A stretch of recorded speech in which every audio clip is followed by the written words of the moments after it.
نبی علیہ السلام نے ارشاد فرمایا قرب قیامت میں لوگ اپنی بیویوں سے زنا کریں گے. ہم نے حدیث پاک پڑھی تو ہمیں سمجھ نہیں آئی. ہم نے اپنے استاد سے پوچھا کہ استاد جی یہ کیا معنی ہے کہ اپنی بیویوں سے زنا کریں گے؟ تو انہوں نے فرمایا ہاں اس کی کئی صورتیں ہیں.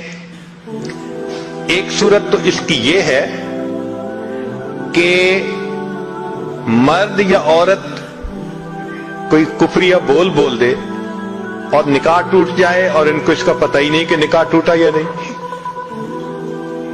اور واقعی آج تو کفریہ کلمات کا علم ہی نہیں لوگوں کے پاس. بہت سینسیٹیو مسئلہ ہے یہ. مالا بدہ من میں فارسی کی کتاب ہے, ہم مفتی صاحب سے پڑھ رہے تھے تو جب انہوں نے کلمات کفر پڑھائے تو ہماری آنکھیں کھل گئیں.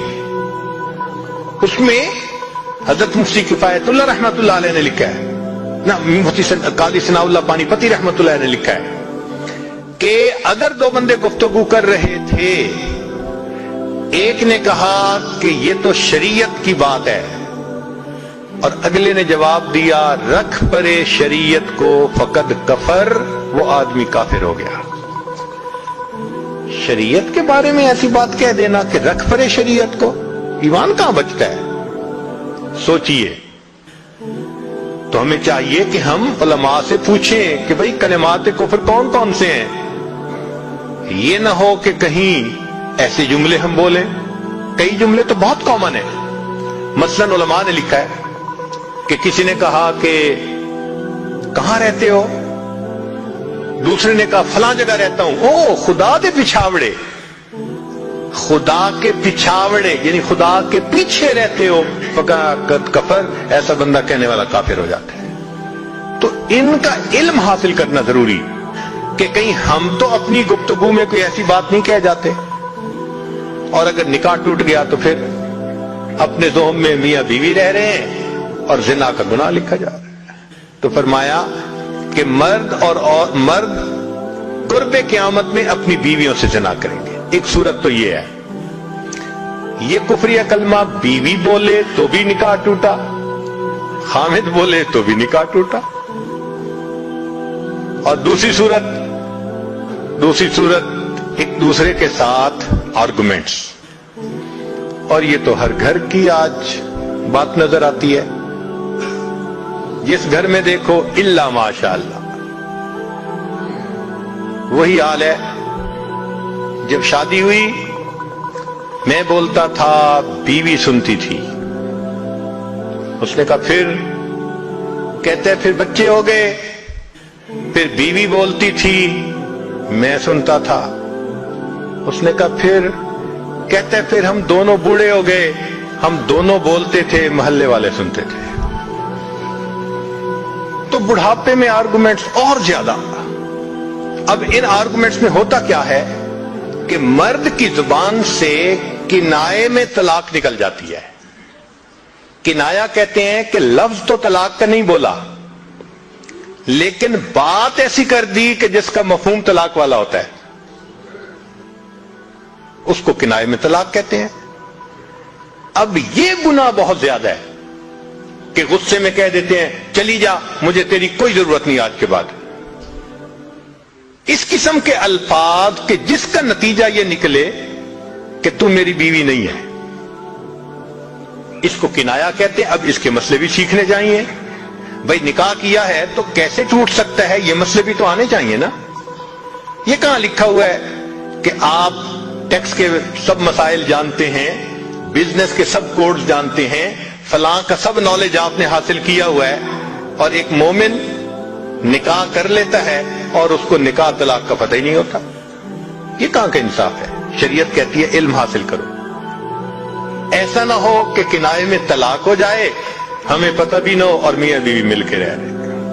اور آج تو یہ معاملہ ہے کہ زبان سے طلاق کہہ دیتے ہیں, ہو بھی جاتی ہے, پتہ بھی ہے دونوں کو, مگر بدنامی ہو جائے گی, پھر ایک دوسرے کے ساتھ رہ رہے ہوتے ہیں.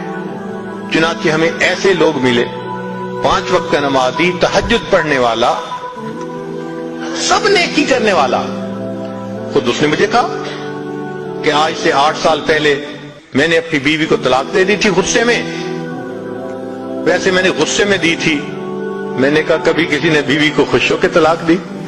دیتا تو غصے میں ہی ہے نا. یہ کیا بات ہوئی کہ غصے میں دی تھی؟ بھئی طلاق تو ہو گئی. اور جی پھر بعد میں ہم نے سوچا وہ بھی نیک ہے میں بھی نیک ہوں, بدنامی ہو جائے گی, بچے خراب ہو جائیں گے, تو بس پھر ہم نے پھر اکٹھا رہنا شروع کر دیا. نہ رشتہ داروں کو پتا, نہ علماء سے پوچھا. پھر میاں بیوی اکٹھا رہ رہے ہیں, ایک گھر ایک کمرے میں. اب بتائیں زنا ہو رہا ہے کہ نہیں ہو رہا؟ قربان جائیں اس سچے نبی صلی اللہ علیہ وسلم کی مبارک زبان پر 1400 سال پہلے وارن کر دیا تھا کہ قرب قیامت میں لوگ اپنی بیویوں سے زنا کریں گے. آج اس بات کی ضرورت ہے ہم دین کو پڑھیں, دین کو سمجھیں, دین کو سیکھیں تاکہ اپنی زندگی شریعت کے مطابق گزار سکیں.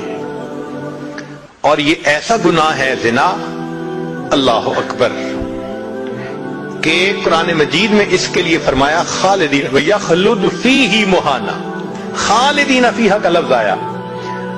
تو مفسرین نے اس پر نقطہ لکھا کہ کافر ہمیشہ ہمیشہ جہنم میں رہیں گے, مومن مسلمان خطاکار کے لیے خالدین کا لفظ. تو مفسرین نے اس کا جواب دیا جی ہاں, یہ آپس میں انوالو تھے نا, تو کہتے تھے ہم کبھی ایک دوسرے کو نہیں چھوڑیں گے, ہم کبھی نہیں چھوڑیں گے ایک دوسرے کو. یہ جو وعدے کرتے تھے ہم کبھی ایک دوسرے کو نہیں چھوڑیں گے, ہمیشہ ساتھ رہیں گے, اللہ فرماتے ہیں میں بھی تمہیں پھر ہمیشہ ہمیشہ کا عذاب دوں گا. ایک حدیث پاک میں ہے قیامت کے دن اللہ تعالیٰ کے سامنے بوڑھا زانی آئے گا, اللہ تعالیٰ اس کے چہرے کی طرف نہیں دیکھیں گے. ایک روایت میں ہے قیامت کے دن بے پردہ جو ننگے سر پھرنے والی عورت ہوگی وہ اللہ کے سامنے کھڑی کی جائے گی, اللہ تعالیٰ اس کی طرف نہیں دیکھیں گے. یہ وہ گناہ ہے کہ اللہ تعالیٰ کی رحمت کی نظر ہی قیامت کے دن نہیں پڑے گی. آج اس سے بچنے کی ضرورت ہے.